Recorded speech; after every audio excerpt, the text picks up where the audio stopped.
We did this community camp in partnership with Pivot Point, really to allow you guys to really get a behind the scenes look at the curriculum and also the creators of the curriculum. And so throughout this full week, every single day at 3 p.m. Central Time, we're going to have a different guest. So we're going to have guests such as the guest we've got on today, which is our founder and creator of Kuhn and Kuhn for Schools. And then we're also going to have some Kuhn for Schools customers on sharing best practices, as well as some other team members later in the week. So it's going to be a really, really exciting session. I just realized I probably should have had a coffee or a marshmallow or something to kick off the Kuhn camp, but here we are, we're chatting in our offices today. So I hope that this is going to be a short and sweet session for you to get inspired and also learn a little bit more about the background of Kuhn and Kuhn for Schools. So today's guest happens to be our CEO and founder, Tom Kuhn.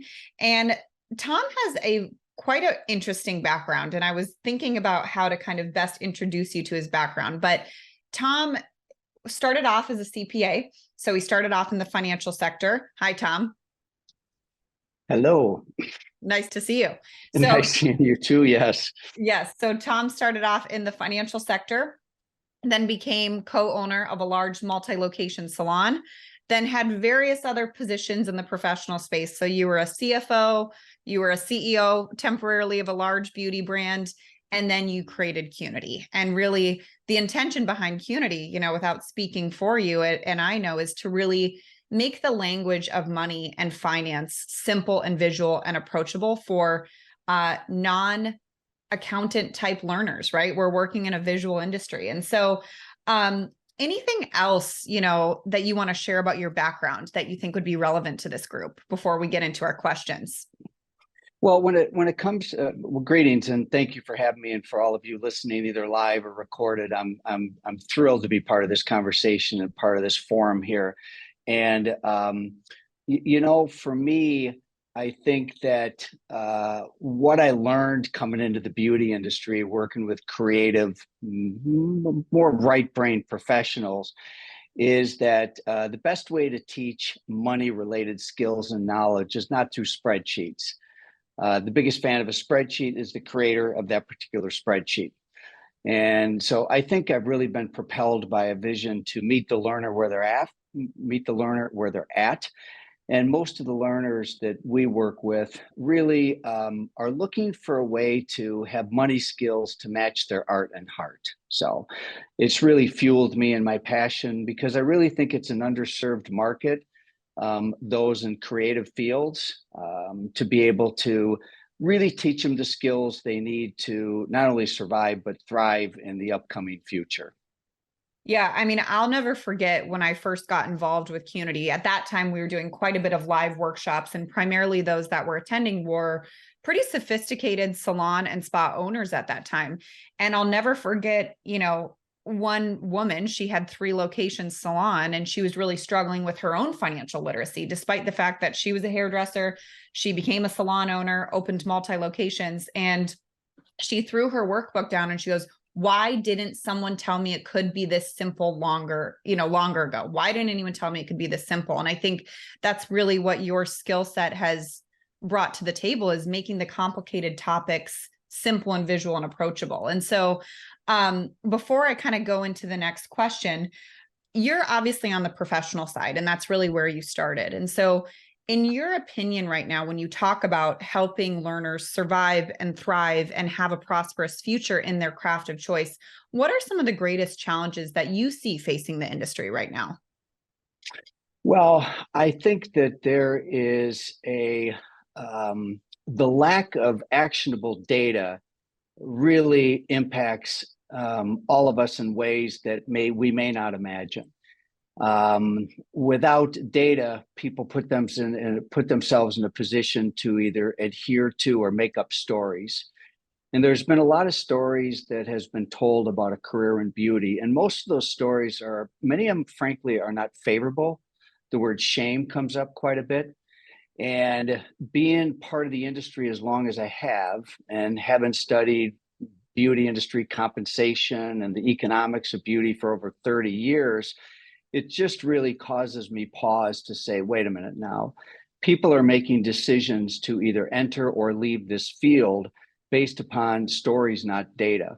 And so I'm really proud of the progress that we've been making to use data to actually show what an amazing career this is.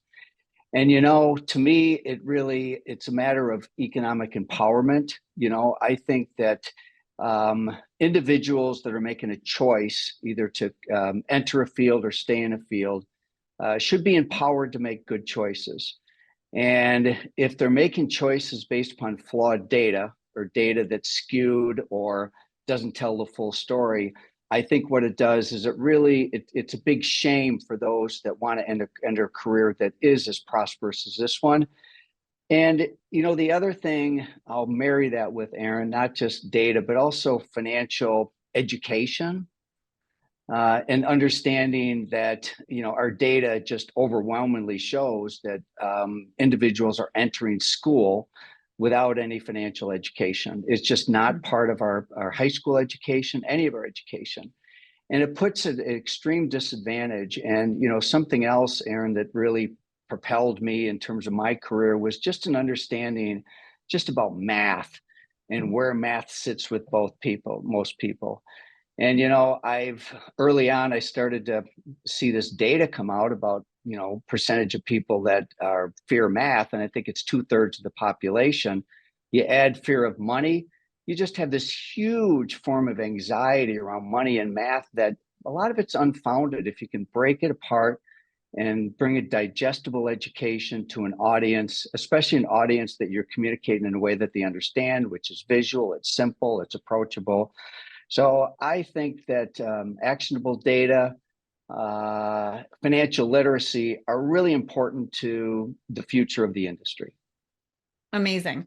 All right, let's talk about program design. So one of your beliefs and philosophy at Qnity has always been use design to align, both on our Qnity for Business Services as well as our Qnity for Schools curriculum. And so tell us a little bit about the structure and design elements of the program.